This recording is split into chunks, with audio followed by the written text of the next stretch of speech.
বান্দারে, জান্নাতে যাওয়ার আগে তোমাকে আমাকে আমলটা ঠিক নিয়ে কবরে যেতে হবে। আল্লাহ কোরআনে বললেন, ইয়া আইয়ুহাল্লাযীনা আমানু তাকুল্লাহ হাক্কা তুকাতিহি ওয়া লা তামুতুন্না ইল্লা ওয়া আনতুম মুসলিমুন।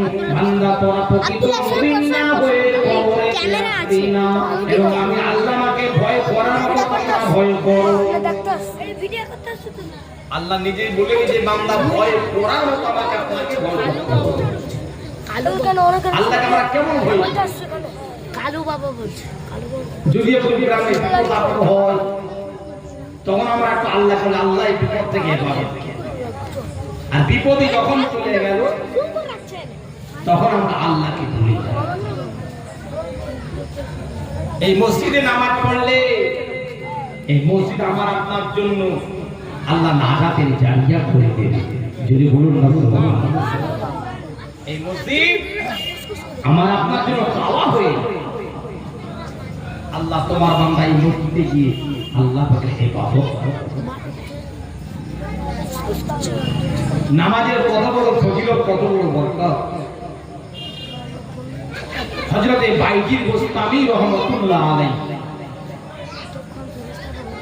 আল্লাহ পাকে একজন ওলি বাবা, এগো হেদায়েতের মালিক কে?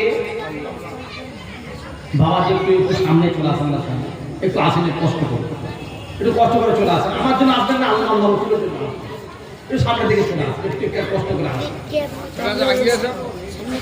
আল্লাহ খুশি হবে আপনার, একটু আসেন।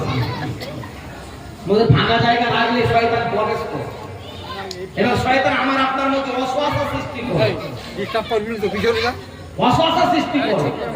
যাও এই মিনারের মধ্যে কি হবে, চার দোকানের মধ্যে গল্প করে লাভ আছে, বাড়িতে ঘুমিয়ে থাকলে লাভ আছে।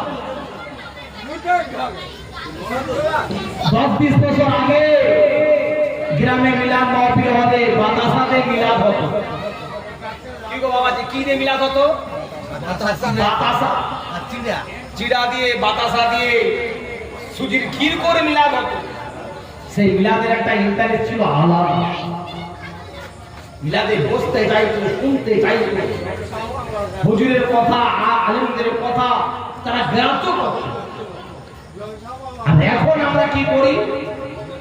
এক কান দিয়ে শুনি আর এক কান দিয়ে গান করি। কি গো বক্তা, তুই যত বলবি বল, তো কান করেছে হাওড়ার পুর। আমি আপনি যতই ওয়াজ করি সবই আপনাদের জানা আছে।